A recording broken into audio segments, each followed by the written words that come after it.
All right, good morning. Jarrod Bleijie, Deputy Leader of the Opposition, joined by Amanda Camm, Shadow Minister for Child Safety. Well, today I want to talk about anniversaries and legacies. And today is the 1-year anniversary since the Palaszczuk government opened up Well Camp, aka Waste Camp at Toowoomba. This was the quarantine facility that was all about politics. A showmanship in one-upship from the Palaszczuk government over the former federal government. There was a quarantine facility that had already been agreed to be built at Pinkenba. And then the state government decided, no, we're going to proceed on our own and set up the Well Camp, Waste Camp facility at Toowoomba at a cost to the Queensland taxpayer of over $220 million. Now, Queenslanders would say when governments spend their money, what bang for the buck did they get? Well, nothing. The facility was hardly used. It has sat there gathering dust, a big white elephant. That's all it's become, a white elephant sitting at Toowoomba. And it was a year ago today that the Premier opened up and she said, build it and they will come. She promised Queenslanders, build it and they will come. Well, the Queensland government certainly built it, wasted $220 million, and the people never came. It was basically never used. I referred this to the Auditor General, so concerned I was about the rush of the facility, the expense to taxpayers, and the probity around the tender process that I wrote to the Auditor General. And you all know the Auditor General's been conducting an investigation. Well, I'm releasing today the letter from the Auditor General that I received 2 days ago.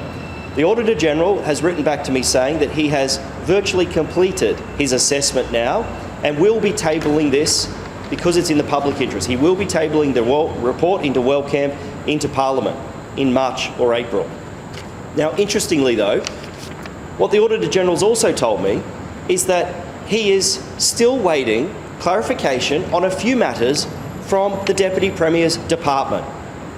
So despite the fact we've got the Well Camp report from the Auditor General all but complete, the department look like they're still withholding information. The Deputy Premier is still withholding information from the Auditor General. Why has this not been completed? Why is the Deputy Premier not told his department just to give everything the Auditor General needs to do his job properly? He says in there, I can advise that it's being finished, but we are still requesting follow-up questions based on our review. A year later, what is the Deputy Premier, what is the Premier hiding? Why are they so reluctant to give this information to the Auditor General? And finally, I say this, with respect to the Well Camp facility. The Premier said there were going to be some great ideas. You all remember the press conference when the journalists in Queensland asked the Premier what it was going to be used for, when obviously it wasn't going to be used for COVID patients. And she said, you wait and see. There's some great ideas coming in. The Deputy Premier is going to have a big announcement with all these great and fantastic things Well Camp's going to be used for. Well, what? A year later? Nothing. Crickets from the Premier. Absolute crickets from the Premier. Because it was a waste of money. Unfortunately, Queenslanders have burdened that waste at a cost of over $220 million. This is not an anniversary the Premier should be celebrating. This is not a legacy the Premier should be celebrating. And speaking of legacies, I read today the Premier has given an interview about her time in office, 8 years as Premier of the state. And do you know what that interview, when I've read it now, you know what it says to me? The Premier, all she was doing was reminding Queenslanders that she was the Premier. It wasn't about her future plans. It wasn't about any good legacy. It was about reminding her backbench that she's in charge, she's the Premier. She also said her backbench were not good enough, that none of them are going to be promoted. That might be news to many of the backbenchers who would have liked to see people like Yvette Darth be sacked out of the ministry and a backbencher promoted, one who possibly could do the job better than Yvette Darth. Well, that's not going to happen. She's not listening to Queenslanders. Her interview was not about listening to Queenslanders, acting on the issues that matter, like healing the health crisis, fixing the youth justice crisis. If she was listening, she would have went to Toowoomba last night. She would have sat down and listened to the hundreds of people in Toowoomba that gathered to talk about community safety. It's sickening. A woman stood up last night and talked about being raped by a 14-year-old. People talked about not being able to go out their front door because they're scared. They're scared to hang the washing in the backyard without locking the front door. But the Premier found time to do an interview reminding everyone that she's the Premier, but didn't have time to drive up the range and listen to the people of Toowoomba who were crying for her to be there, laughing and mocking at her police minister, who put on a big tough guy display, Mark Ryan. They laughed at him. They didn't believe him. They're over it. They want change. And the Premier, through her legacy, her interview, has not given hope for change. All she's been reminding people is she's arrogant, she's out of touch, she's not listening. She thinks she's already won the next election, and then she said she's won the 2028 election. That's not a Premier listening. That's a third-term, arrogant, out-of-touch Premier that doesn't deserve the job anymore. Amanda. Thanks, Jarrod. Thank you. And I'm here today because, sadly, we have been here before with the reports in the media, and I want to be very clear, there is a criminal proceedings underway. I'm not here to speak about that specific case, but what I am here to speak about is the constant failings that are being reported by the Department of Child Safety, the constant lack of accountability that's being demonstrated by not one minister, but in fact 3 failed child safety ministers: Shannon Fentiman, Di Farmer, Leanne Linnard. These 3 ministers have overseen a system that is failing our most vulnerable young people, our children. And why does that matter to Queenslanders? Well, that certainly matters to me as a mother, and I know anybody who saw the reports in the last 24 hours of 2 beautiful young children, Chloe and Darcy, playing, can relate to that image as if those children were their own. And now those 2 children don't get to live a life, along with many other children, over 30 children in the last 8 years, known to child safety. And my colleague yesterday raised the failings again that this government has not learnt from. The Mason Jet Li case, and there have been subsequent inquiries over and over again, coronial reports, inquiries and reviews by the Child Family Commission. And yet we see now a report that's not been tabled, a minister and a Premier that consistently hide behind privacy, the legislation that is drafted to protect the privacy of children, not to protect the privacy of ministers. This is a system that has failed. And how do I know that? Because I have spent the last 2 years travelling the state, listening to child safety officers that are too scared to raise their own voice within the department, those who have left the department because they cannot stand by for fear a child will die on their watch because of the failed system and the failed superiors that they have above them, all the way to the top. Foster carers who are being abused, not listened to, and the heavy-handedness that is out there in a culture that is not there protecting children. It is protecting ministers' backs. It was heartbreaking to hear that a father now retains a window, a back door with fingerprints on it as memory and testament to his children's lives. A father who had reported over and over again the failings of a system. The same father that I hear from across the state, the same foster carer that I hear from across the state, the same worker in the child protection system that I hear from across the state. This government, under Anastasia Palaszczuk, has failed children, continues to fail children. And we need to continue to raise their voice. There needs to be more done, and there needs to be transparency brought to the system failings so that there can be accountability held and a department that can be empowered to do the job they have been set up to do. Thanks, Amanda. All right, questions? Well, Camm, you mentioned the Premier had suggested there were good ideas for its use. Do you think there are some? Should we explore them or just write it off as bad debt? Well, they should have been exploring them over the last 12 months. We've had a housing crisis, we've had a huge homeless issue, we've got families that can't afford a roof over their head, we've got a rental crisis. It could have housed families. there's running water, there's fresh drinking water, there's toilets, there's accommodation, cooking facilities. It could have been used for something. I remember the Lord Mayor talked about the homelessness issue in Brisbane. The Toowoomba Well Camp facility could have been used for something by now. But here's what I suspect will probably happen. The Premier, under all this pressure with Well Camp, and we saw the anniversary day of Well Camp, we saw last night the hundreds of people expressing their frustration.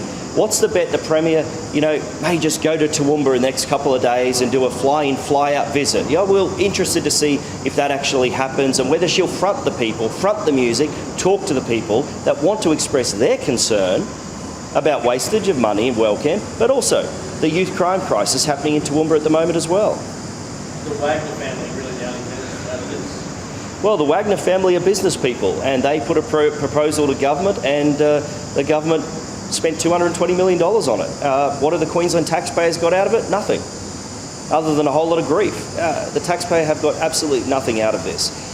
The lease, remember the lease, Deputy Premier Stephen Miles last year at estimate said the lease won't be renewed in April this year. So we're talking about next month.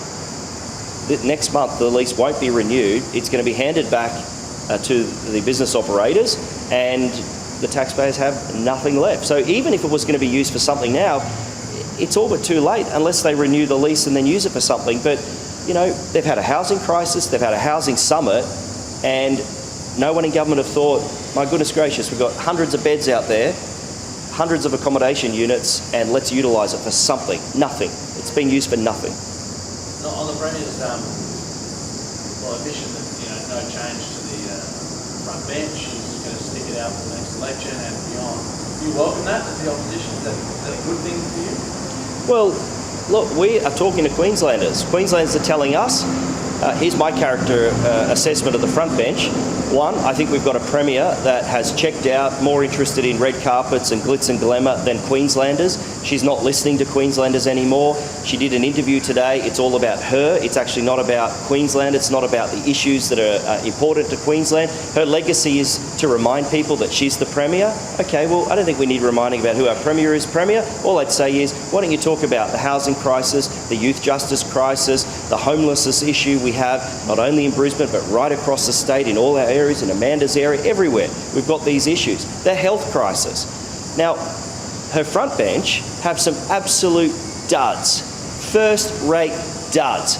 Yvette Darth, Stephen Miles. He's the Deputy Premier, wasted $220 million on Well Camp, still refusing to give information to the Auditor General about the secret deal at Well Camp. That all should be exposed, and I hope it does through the Auditor General process. Mark Bailey, for goodness sake. This guy has spent over nearly 30,000 hours on Twitter, and now he's on TikTok. God help the young generation in Queensland. Mark Bailey's now on TikTok. Like, their cabinet is full of duds, but it starts at the top, and the Premier oversees the duds. The backbench have been told today by the Premier there is no prospect of promotion for any of the backbench. I think all teams should have a bench. We do. We've got fantastic shadow cabinet. We've got fantastic backbenchers. We've got fantastic members on a committee. The Premier is all but admitting her entire team are duds. And Queenslanders are seeing that. That's what they're telling us when we listen to Queenslanders. Amanda, does the government need to provide more information about what's exactly changed in the department? The government needs to be very transparent as a department as to what they have implemented. We've seen time and time again after every review, information sharing not happening. They are not meeting their KPIs and timeframes when reports of harm are coming forward. They are not closing out investigations in time. There are loopholes within the department that are being uncovered after every single report. And I think fundamentally what has to also, if they want to improve a system and a process, and the government want to ensure that children do not fall through the cracks and we don't see tragedies like we've seen both in this case but in other cases. And let me be clear, there are more out there. There are more cases out there. When I've spoken to child safety officers where the threshold of harm is being pulled back when a baby is sleeping under a cot with methamphetamines under their cot, and that child is not being removed from that family because it hasn't met a threshold of harm, Queenslanders need to understand, and parents and families of those children need to understand what is the transparent process. So I anticipate the report that the ABC has reported will not be tabled in Parliament next week. I anticipate that the Minister will keep it under wraps and will drop it on a Friday afternoon. That is how this government operates. They are sneaky, they hide the facts, and they're not doing any service, not just to children and families, but to those very hard-working workers that are out there in the sector that are trying to save children's lives. And should the government release the full QFCC report as well as the outcome of the IPA review? Absolutely. The government should be releasing the full the Queensland Child and Family Commission report. That should be tabled in Queensland Parliament this week, coming, the first sitting week. And if they don't, then I would ask the question of Minister Linard, what is there to hide? These tragedies occurred several years ago. And if they can't not only release the report, but also release what the government's response is as to what they have done and implemented to ensure it never happens again, then I think we have to question that we have a minister who's demonstrated already in youth justice that she's out of touch and doesn't know how to manage that portfolio. And I would say the same thing when it comes to child safety, just like the two ministers before her. And what do you hear from frontline officers about the IPA caseload? Frontline officers are stretched. I'm the first to acknowledge that there are resources needed. But what is happening, corners are being cut, people are not staying in positions, learning the ropes, being mentored, being shadowed as long as they should be. They're under enormous pressure. And I also speak to NGOs that are now taking on greater responsibility where the government is outsourcing in some parts of Queensland their responsibility with child safety to non-government organisations who are feeling that pressure. Ultimately, what that means is there will be greater gaps in the system, and we will see more children not only fall into the system, which we already have, but we will see more children potentially at risk and in greater harm's way, and ultimately, as we've seen in this case, lose their lives. That's a tragedy. In a first world state like Queensland, that we've seen a government oversee nearly 30 deaths of children known to them without coming out and demonstrating and being very clear about what they have improved, when coroners have outlined what they need to do, and we go in and ask those questions, and it's still not happening. They are losing people from the department because they have not implemented these changes. And ultimately, it starts at the top with leadership. And there is a lack of leadership from both the Premier and from the Minister. And obviously having a lot of inquiries in place over the years, Darcy's father does want to see like a commission style inquiry. Would you support that? I think at the moment everything is on the table. We implemented, and there was a review done almost 10 years ago, the Carmody inquiry. And what it demonstrates now is this government has not listened, that those same failings exist. And I certainly would be willing to meet with Darcy and Chloe's father at any time and hear his views, as I do with people all across the state. But it is something that I think is absolutely on the table and something that we will be considering and discussing further as the year progresses. Thanks everybody. Have a great day. Thank you. Cheers.